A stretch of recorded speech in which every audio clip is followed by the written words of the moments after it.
Nessa análise de hoje eu quero discutir com vocês um artigo publicado pelo Fórum Econômico Mundial recentemente e, logicamente, fazendo uma leitura crítica do artigo, lendo nas entrelinhas para a gente pescar quais são os projetos do Fórum Econômico Mundial para os mais variados países.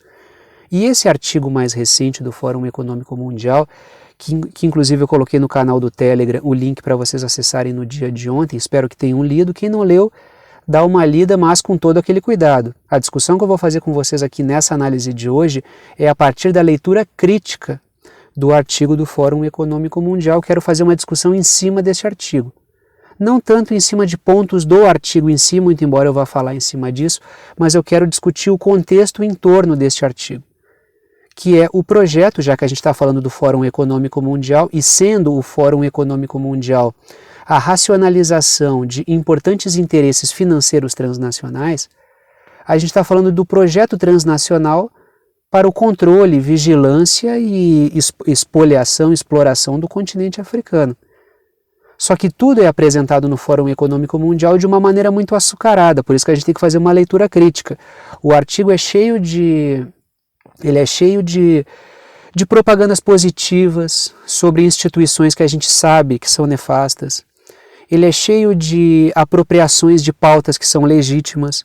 Então, sempre que a gente pega um artigo do Fórum Econômico Mundial, tem uma preocupação social, tem uma preocupação ambiental falsa para esconder um projeto que, na verdade, é monopolista.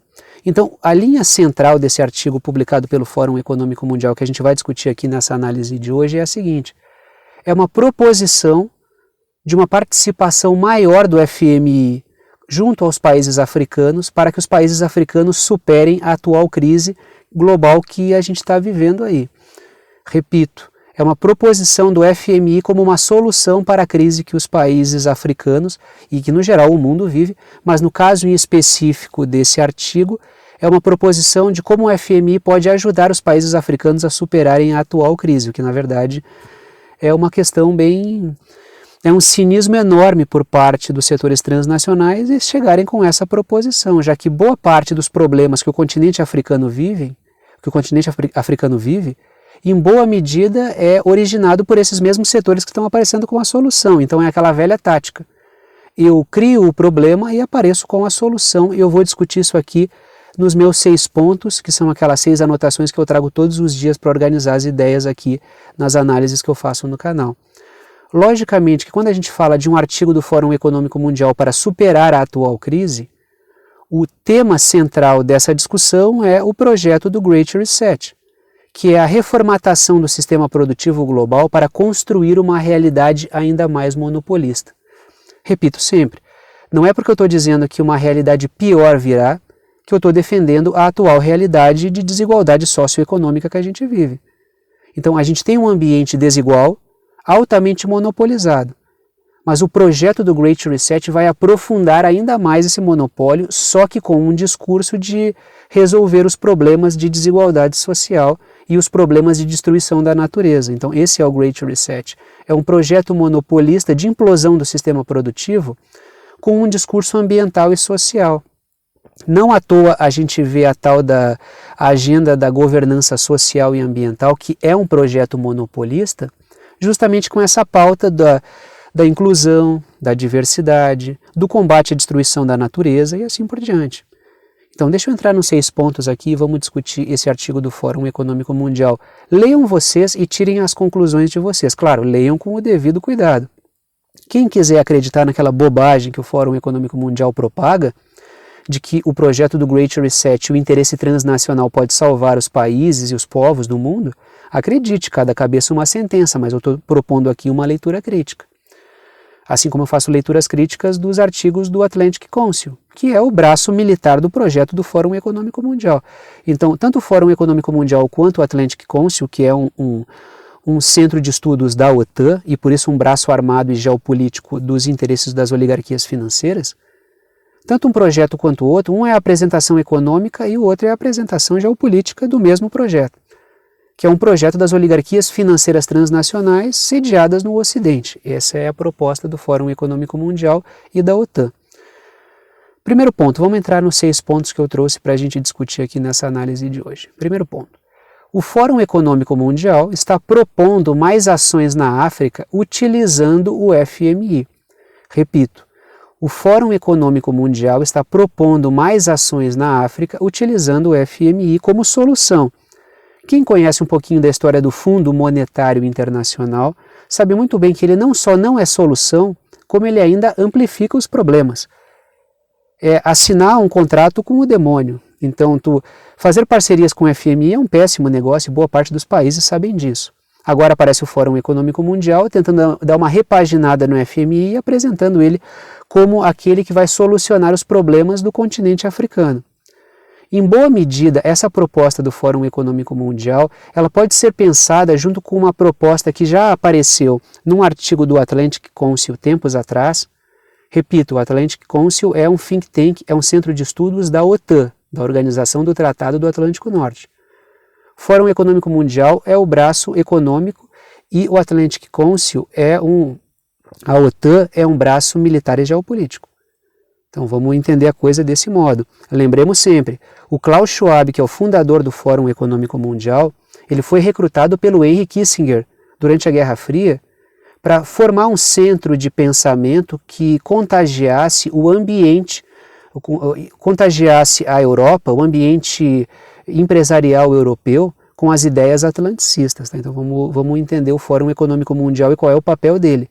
É criar um certo ambiente de cultura econômica no meio empresarial europeu, mas é um projeto atlanticista, tá? Tem um projeto com a mão dos Estados Unidos. Teve um artigo do Atlantic Council tempos atrás que falava que um dos problemas dos Estados Unidos no continente africano é que os norte-americanos faziam muita proposta, muita promessa, era muito trololó, muito blá blá blá, e não tinha propostas consistentes, não tinha projetos consistentes e concretos para resolver os problemas econômicos, sociais e políticos dos países do continente africano. O que o Fórum Econômico Mundial propõe aí? Medidas concretas do FMI para resolver ou supostamente resolver os problemas do continente africano. Até porque o atlanticismo, em boa medida, está perdendo espaço no continente africano, sobretudo para a Rússia e para a China, que estão apresentando saídas concretas para os problemas dos países. Que é justamente o que eu trago no meu segundo ponto aqui, prestem atenção. China e Rússia têm avançado em parcerias sólidas, militares e econômicas com países africanos. Repito, China e Rússia têm avançado em parcerias sólidas, militares e econômicas com países africanos. Isso explica em boa medida a posição que os países africanos têm tido, a maioria dos países africanos têm tido em relação ao conflito que acontece na Ucrânia. Enquanto a OTAN propõe votações na ONU, o atlanticismo propõe votações na ONU que os países votem em bloco contra a Rússia, a boa parte dos países africanos ou se absteve ou votou a favor da Rússia. Ou melhor, votou contra essa aventura da OTAN na Ucrânia. Então, a posição que os países africanos têm tido é de serem mais arredios em relação àqueles interesses que historicamente os exploram. Se a gente vai observar a história do continente africano, em boa medida, a exploração desses mesmos países que compõem a OTAN. Então, o sentimento anticolonialista e anti-imperialista africano explica, em boa medida, e com razão, a desconfiança desses países em relação aos países europeus, sobretudo. Então, como a gente está falando da OTAN, que são os Estados Unidos e os europeus, a gente está falando que o continente africano tem toda a razão em ter desconfiança em relação a esses grupos. Porque China e Rússia estão propondo saídas concretas, militares e econômicas. Enquanto o outro lado fica só de trololó, demagogia, de proselitismo ideológico, em boa medida atlanticista, né, que a gente está falando de um projeto de mundo, de hegemonia atlanticista, enquanto o outro lado propõe saídas concretas. Agora que a crise se aprofunda, tanto China quanto Rússia continuam com as suas propostas concretas, enquanto a OTAN e os países atlanticistas seguem propondo coisas muito vazias e vagas. Aí aparece esse artigo do Fórum Econômico Mundial propondo o quê? Medidas concretas, para ver se consegue atrair o interesse dos países africanos, que com a sua memória histórica é muito pouco provável que embarquem nessa narrativa bonita. Claro, tem países que estão dominados num nível tão grande de dominação que embarcaram nisso, mas boa parte dos países do continente africano não embarcaram nessas aventuras atlanticistas, tanto é que se posicionam normalmente contra a aventura da OTAN na Ucrânia, contra sancionar a Rússia e assim por diante. Até porque os países africanos vão se prejudicar diretamente com isso. Então, esse pudor que os africanos, que os países africanos estão tendo, é um pudor que os governos europeus não estão tendo. Os governos europeus estão tomando decisões contra o interesse do seu próprio povo. A Europa está instalando uma crise no seu continente, produto das suas escolhas ideológicas e geopolíticas, que é embarcar na aventura dos norte-americanos no mundo. Terceiro ponto. O atlanticismo pensou que a crise produzida atualmente pelo projeto do Great Reset colocaria a África no seu colo. Repito, o atlanticismo pensou que a crise produzida atualmente pelo projeto do Great Reset colocaria a África no seu colo. Só que a África esqueceu da emergência. A África não, né? O atlanticismo esqueceu da emergência da multipolaridade. Como China e Rússia ampliaram a sua presença em termos de geopolítica nos últimos anos, não foi possível essa manobra ocorrer com tanta facilidade. Então o atlanticismo pensou, vou produzir uma policrise, que é um termo utilizado pela Organização Mundial do Comércio, se eu não me engano, eu sempre esqueço, mas eu acho que foi a OMC que utilizou essa expressão numa discussão que fez, um representante da OMC, logicamente que a OMC não é uma pessoa, né? A OMC é a Organização Mundial do Comércio. Então, uma das pessoas que representa a OMC utilizou essa expressão, policrise. E essa policrise é o que? É a instalação de um projeto monopolista das oligarquias financeiras, que pensaram, durante a crise, os países vão ficar fragilizados, em boa medida os países do sul global, e eu vou capitalizar fácil em cima disso.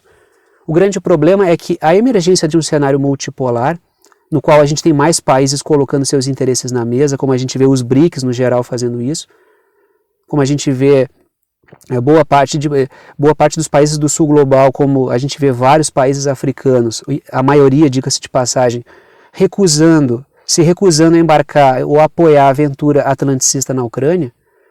Como existe esse cenário multipolar, isso acabou frustrando o projeto atlanticista de utilizar a atual crise para fragilizar a condição dos países para mais facilmente dominá-los. Então, esse momento que o atlanticismo vive é um momento bastante desesperador, porque a sua hegemonia está em risco. E percebendo que a sua hegemonia está em risco, as medidas que o atlanticismo está tomando são cada vez mais desesperadas, que é o que a gente tem visto ultimamente. Provocação de todo tipo, ameaças militares de todo tipo, tentando arremessar o mundo numa crise generalizada. Terceiro ponto. O terceiro ponto é o que eu estava discutindo agora, me perdoem, é o quarto ponto. A crise do Great Reset imporia, em tese, assim como está impondo, esse endividamento está acontecendo, mas ele imporia um sistema de endividamento e depois de submissão, mas não foi bem assim que aconteceu. Prestem atenção no quarto ponto. A crise do Great Reset, e se tu não sabe o que é Great Reset, acompanha o trabalho do canal que eu estou sempre discutindo isso, ou assiste vídeos anteriores que eu explico sempre isso aqui no canal. Quarto ponto, a crise do Great Reset imporia, em tese, o endividamento do Estado e, como solução para este endividamento, a presença do FMI como a solução. Só que o avanço do cenário da projeção de Rússia e China como personagens geopolíticos acabou frustrando, digamos assim, a execução perfeita desse projeto. Qual é o discurso que a gente vê no Fórum Econômico Mundial? O Estado está em crise, não consegue pagar suas dívidas, não consegue ser eficiente. Vamos mudar para uma lógica que é a lógica do interesse privado transnacional assumindo todas as funções do Estado. Não à toa, o que é a agenda da governança social e ambiental? É uma gestão privada por parte de uma governança transnacional, que é chamada, digamos assim, usando termos com um verniz ético, de governança global. Então, governança global, leia-se interesse financeiro transnacional. O que é a agenda da governança social e ambiental? É o interesse privado transnacional assumindo a função do Estado, a função de gestão social e a função de gestão da natureza. Ou seja, é o interesse transnacional controlando as pessoas, o sistema produtivo e controlando os recursos naturais. Então, o que o interesse financeiro transnacional pensou? Crise de endividamento do Estado, eu vou pegar para mim toda a infraestrutura, toda a gestão econômica dos Estados. Só que a resistência do sul global a esse projeto se revelou um problema. Por quê? Porque a multipolaridade era algo que talvez não estivesse no cálculo com a intensidade que está ocorrendo. O que é a multipolaridade? É o fato dos países do sul global promoverem uma resistência em relação ao projeto atlanticista. Isso acabou frustrando o projeto. Logicamente que vários países precisam avançar mais em direção à sua soberania e para colocar mais as suas ideias na mesa e mais os seus projetos e anseios na mesa. Mas é evidente que o projeto não saiu exatamente como esperado. Produzir uma crise energética e produzir uma crise alimentar, esses caras já conseguiram. A ideia deles era utilizar essa crise para abocanhar o setor energético e abocanhar todo o setor alimentar, assim como abocanhar os recursos naturais dos países. O grande problema é qual? É que houve um ruído no meio do processo gerado por um movimento do sul global, que acabou frustrando a execução perfeita desse projeto. A crise está sendo tão intensa que vários governos do sul global estão pensando se esse projeto realmente é seguro. Não à toa, o que a gente enxerga no mundo? A emergência dos BRICS como uma alternativa, um porto seguro por meio dessa tempestade gerada pelo atlanticismo. Então é nesses termos que a gente tem que pensar o atual cenário. O atlanticismo produzindo crises e o sul global tentando emergir com propostas pragmáticas. A gente vê que os BRICS não são um bloco ideológico como é a OTAN. Não estou comparando um com o outro, tá? Os dois têm naturezas completamente diferentes. Mas quando a gente olha para um agrupamento, para aquilo que norteia a OTAN e aquilo que tem norteado os encontros dos BRICS, enquanto a OTAN é um bloco geopolítico, militar e ideológico, cheio de proselitismo e propaganda e trololó ideológico, os BRICS é um encontro de países que querem superar problemas que todos têm em comum, mas cada um ao seu modo. Não existe um alinhamento ideológico nos BRICS, não existe uma linha central ideológica nos BRICS. Os BRICS são uma proposta pragmática para soluções concretas de problemas que existem. Então é assim que a gente tem que pensar a nossa geopolítica, pelo menos é assim que eu proponho o pensamento. Quem sou eu para dizer é assim que a gente tem que pensar, né? Mas é assim que eu proponho a forma de pensar a geopolítica hoje. Quinto ponto, o discurso das mudanças climáticas serve como um cavalo de Troia no continente. Deixa eu repetir que eu me desconcentrei aqui. Quinto ponto, o discurso das mudanças climáticas serve como um cavalo de Troia no continente africano.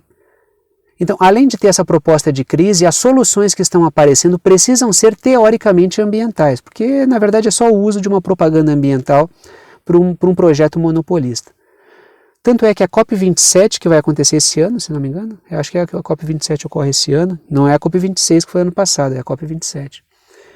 A COP27, um dos temas centrais é a questão da produção de alimentos, dos sistemas alimentares no mundo. E o projeto dos sistemas alimentares no mundo é atacar ainda mais a soberania alimentar dos países. O continente africano, com a sua população jovem e crescente, é alvo do interesse financeiro transnacional alimentar. Aí tu pode me argumentar, tá, Tiago, mas a gente já tem um monopólio na questão da produção de alimentos, tudo bem. Mas esse cenário vai piorar ainda mais. Quem acompanhou a cúpula de sistemas alimentares da ONU do ano passado, como eu acompanhei aqui no canal, sabe que a proposta é piorar o que já é ruim. Os estados têm um mínimo, os países têm um mínimo de soberania alimentar, isso vai piorar ainda mais, até porque quem encabeçou a cúpula de sistemas alimentares da ONU no ano passado foram os interesses financeiros transnacionais. A gente vê grandes corporações de alimentos encabeçando uma discussão sobre como resolver os problemas que em boa medida são culpa deles próprios. Então, além disso tudo, o artigo do Fórum Econômico Mundial que a gente está discutindo aqui, leiam o artigo, vocês vão ver que todos esses pontos aqui são condizentes. Ele propõe uma solução para os problemas utilizando o discurso ambiental. Então, ainda por cima, a solução tem que vir com o discurso ambiental. Para que vai servir o discurso ambiental? Para tu conseguir manter só empresas que fazem parte do interesse financeiro transnacional, impondo uma burocracia que exclua outras empresas. É para isso que serve essa parafernália supostamente ambiental proposta por esses interesses aí. É para quebrar, isolar, retirar do negócio empresas nacionais. E setores pequenos e médios produtores e assim por diante. Sexto ponto. Prestemos atenção quando o Fórum Econômico Mundial fala no artigo em agitações sociais na África. Quando o interesse financeiro transnacional fala que podem existir agitações sociais e guerrilhas no continente, é porque eles próprios vão produzir isso. O artigo fala sobre a agitação social na África. E essa agitação social na África vai ser capitalizada por esses grupos financeiros transnacionais para bagunçar nações soberanas que se recusam a embarcar nesse projeto. Imaginem vocês, 70% das armas que foram enviadas para a Ucrânia pela OTAN, pelo atlanticismo, pelos países ocidentais, foram desviadas para outros lugares, segundo um documentário da CBS, que é uma emissora ligada ao atlanticismo. Imaginem, o número deve ser bem pior, inclusive. Então, segundo um documentário que foi publicado pela CBS, que foi produzido pela CBS, 30% das armas apenas chegaram ao fronte de batalha. Todo o resto foi desviado para crime organizado, grupo terrorista e sabe-se lá para onde. Imaginem vocês a quantidade de armas que não foram parar em países africanos. E a quantidade de armas que não serão utilizadas para fazer guerrilhas contra governos soberanos, de caso pensado pelo atlanticismo. Então essa ideia do atlanticismo, não sabemos para onde as armas estão indo, pode ser uma mentira enorme, e é. Eles sabem exatamente para onde essas armas estão indo. A Ucrânia virou um ponto de distribuição de armas para promover bagunça geopolítica atlanticista. Vamos prestar atenção nesse processo então. Dito isso, vou parando por aqui. Gostou da análise, gostou do canal? Quer saber como apoiar esse canal independente? Todas as formas de apoio estão na descrição aqui embaixo. Agradeço a todos que apoiam e que mantêm esse trabalho diário funcionando. Se não fossem vocês, não haveria esse trabalho aqui todos os dias sem o apoio financeiro de vocês. Pode apoiar pelo Apoia-se, por boleto ou por cartão. Então, o Apoia-se é uma plataforma que permite apoio por boleto e por cartão. O link do Apoia-se está na descrição aqui embaixo. Ou pode apoiar pelo Pix. A chave Pix está na descrição aqui embaixo também, mas eu te digo a chave Pix e te digo também o Apoia-se. O link do Apoia-se é www.apoia.se/verdade concreta. Já o Pix, a chave Pix é a seguinte, é pixverdadeconcreta@gmail.com, é uma chave de e-mail, tá? É pixverdadeconcreta@gmail.com. Ajuda sempre com o valor que tu quiser. É uma ajuda solidária, ajuda quem pode, ajuda quem quer, e o conteúdo fica aberto para todo mundo, não estabeleço valor nenhum. Dito isso, vou parando por aqui e tchau para vocês.